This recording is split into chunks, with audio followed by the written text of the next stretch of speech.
Gold trusted gold buyers మీరు తాకట్టు పెట్టిన బంగారాన్ని విడిపించి ఈ రోజు ఉన్న మార్కెట్ ధరకు కొనబడను.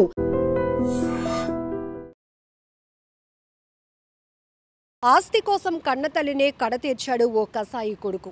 ఇలాంటి దారుణాలు ఇంకెన్ని చూడాల్సి వస్తుందో అనే భయం వేస్తోంది. అనకాపల్లి జిల్లా నర్సీపట్నం నాతవరం మండలం వైబీపురం గ్రామ పంచాయతీలో ఈ దారుణం ఘటన జరిగింది.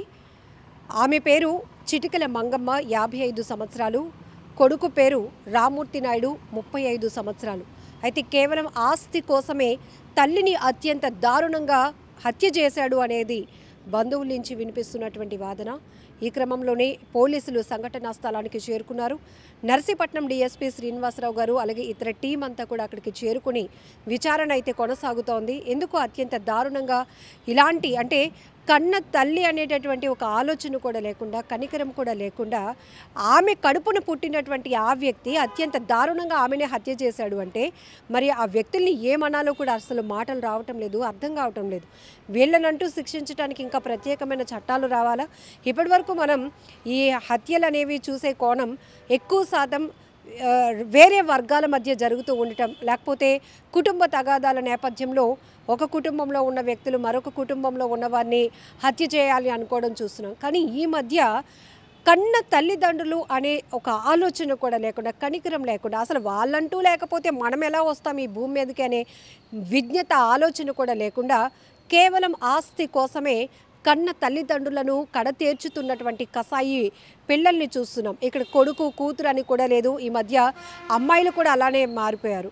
సో ఇలాంటి పరిస్థితి. ఇంకొన్ని చోట్ల ప్రేమించిన వాళ్ళ కోసం, ఇటు ప్రియుడు కోసం లేకపోతే ప్రియురాలు కోసం ఒకరినొకరు హత్యలు చేసుకోవడం, లేకపోతే అడ్డుగా పిల్లలు ఉన్నారనే ఆలోచనతో వాళ్ళకి విషం ఇచ్చి చంపేయడం, లేకపోతే ఎక్కడో దూర ప్రాంతాలకు తీసుకెళ్ళి వదిలేసి వచ్చేయటం, ఇలాంటివి చూస్తుంటే ఇంకా వాళ్ళు ఎవరిని నమ్ముతారు? అసలు పిల్లలు అంటేనే తల్లిదండ్రులు, ఇంకా వాళ్ళకు ప్రపంచమంతా మనకేం కావాలన్నా ఇచ్చేది తల్లిదండ్రులు అనేటటువంటి ఆలోచనతోనే మొదటి నుంచి మన లైఫ్ అనేది ముందుకెళ్తుంది.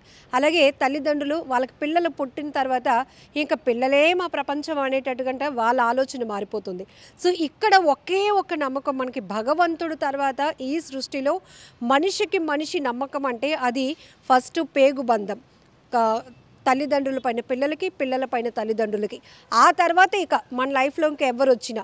కానీ ఇప్పుడు కొన్ని నేర సంఘటనలు చూస్తుంటే కన్న తల్లిదండ్రులను కూడా కడతేరుస్తున్నారు. వాళ్ళని ఎక్కడ చూడాల్సి వస్తుందో అని, మంచం పట్టే పరిస్థితిలో ఉన్నారని ఊరు చివర తీసుకెళ్ళి వదిలేస్తున్నారు. వేరే ప్రాంతాలకి ఇప్పుడే వచ్చేస్తానని వదిలొచ్చేస్తున్నారు. ఇలాంటివి ఇంక చూస్తూ ఉంటుంటే నెక్స్ట్ జనరేషన్కి మనం ఏం నేర్పిస్తున్నాము అనేటటువంటి ఒక బాధ, భయం కూడా ప్రతి ఒక్కరిని వెంటాడుతుంది. ఈ మధ్య సోషల్ మీడియాలో ఎక్కువ శాతం ఈ కన్న తల్లిదండ్రులను పొట్టను పెట్టుకుంటున్నటువంటి కసాయి వాళ్ళ గురించి వింటుంటే బాధేస్తోంది, భయం వేస్తోంది. ఇంకా ఎవరిని నమ్మాలి అనేటటువంటి ఒక ప్రశ్న ప్రతి ఒక్కరి మదిలో మెదులుతోందని చెప్పాలి. సో ఇక్కడ అనకాపల్లి నర్సీపట్నంలో జరిగినటువంటి ఈ దారుణ ఘటన కూడా ఆ గ్రామస్తులని, వైబీపురం గ్రామ పంచాయతీలో తీవ్ర కలకలం సృష్టించింది. ప్రతి ఒక్కరూ కూడా ఒక్కసారిగా విస్తుపోయినటువంటి పరిస్థితి. ఎవరో వచ్చి ఏదో చేశారు, ఏదో ఎత్తుకుపోవడానికి ఇలాంటివి చేశారు అనే మాటలు కాకుండా కన్న కొడుకే ఆస్తి కోసం ఇంతకు తెగించాడా, వాడిని వదిలిపెట్టకూడదు అనేటటువంటి మాటలు ఇప్పుడు అక్కడ వినపడుతున్నాయి. అంతే వేగంగా పోలీసులు కూడా సమాచారం అందుకొని క్లూస్ టీంతో సహా అక్కడికి చేరుకోవడం, అలానే ఎందుకు ఈ ఘటన ఎన్ని గంటలకు జరిగింది, అతడు దేంతో ఆమెను కొట్టి చంపాడు, ఇలాంటి వాటిపైన కూడా పూర్తి స్థాయి విచారణ అయితే కొనసాగుతోంది. ఇంకా ఈ కేసు విచారణ తర్వాత పూర్తి వివరాలు కూడా తెలియాల్సింది. ప్రస్తుతానికైతే కేవలం ఆస్తి కోసమే కన్న తల్లిని కడతీర్చినట్లుగా అయితే ప్రాథమికంగా వస్తున్నటువంటి సమాచారం. అలాగే కుటుంబ సభ్యులు కూడా అదే చెప్తా ఉన్నటువంటి పరిస్థితి ఉంది. గ్రామస్తులు కూడా ఇదే డిస్కస్ చేస్తున్నారు. ఎందుకంటే ఎక్కువ శాతం ఇప్పుడు తల్లి కొడుకు మధ్య ఈ ఆస్తి తగాదాలే జరుగుతుండేవి. మాటకు మాట అనుకునేవారు. కానీ ఇంతలాగా ఆమెను హత్య చేస్తాడు అని ఎవరూ ఊహించలేదు. ఇంత దుర్మార్గులు కూడా మన మధ్య ఉన్నారు అనేది భయం వేస్తోంది అనేటటువంటి అభిప్రాయం కూడా పెద్ద ఎత్తున వినపడుతూ ఉంది. ఏది ఏమైనా ఈ దుర్ఘటన చాలా బాధాకరం. ఇలాంటి ఘటనలు ఆగాలి అంటే ఫస్ట్ మనం కమింగ్ జనరేషన్కి, నెక్స్ట్ జనరేషన్కైనా తల్లిదండ్రుల ఇంపార్టెన్స్ తెలియజేస్తూ వాళ్ళని పెంచాల్సినటువంటి అవసరం కూడా ఉంది.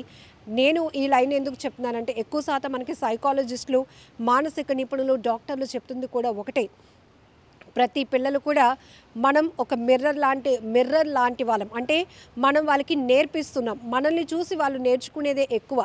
ఇక్కడికి వచ్చినాక ఇప్పుడు సోషల్ మీడియా లేకపోతే ఎలక్ట్రానిక్ గాడ్జెట్స్ వీటి వినియోగం కూడా చాలా పిల్లలు ఎక్కువ యాక్టివ్ అయిపోతున్నారు కాబట్టి వాళ్ళకు కూడా చాలా విషయాలు తెలిసిపోతున్నాయి.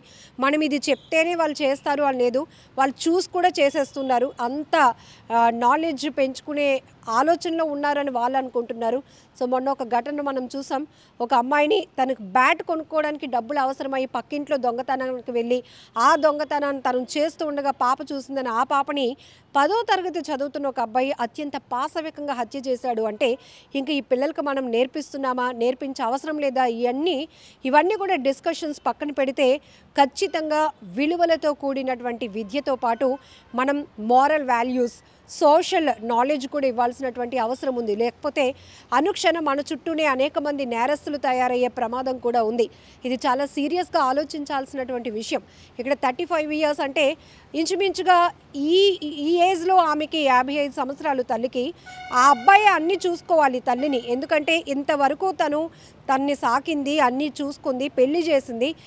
ఇలాంటి పరిస్థితులు ఉన్నప్పుడు తల్లిదండ్రులు ఇంకా మనకు అవసరం లేదు, వాళ్ళ నుంచి రావాల్సినవన్నీ మనం రాబట్టేసుకున్నాం, ఇంకా వాళ్ళు ఉన్న ఒకటే లేకపోయినా ఒకటైన ఆలోచనతో వాళ్ళని అర్ధాంతరంగా అంతమొందించాలి అనడానికి ఆలోచనలు చేస్తున్న ఈ దుర్మార్గులు మాత్రం చాలా కఠినంగా శిక్షించాల్సినటువంటి పరిస్థితులు ఉన్నాయి.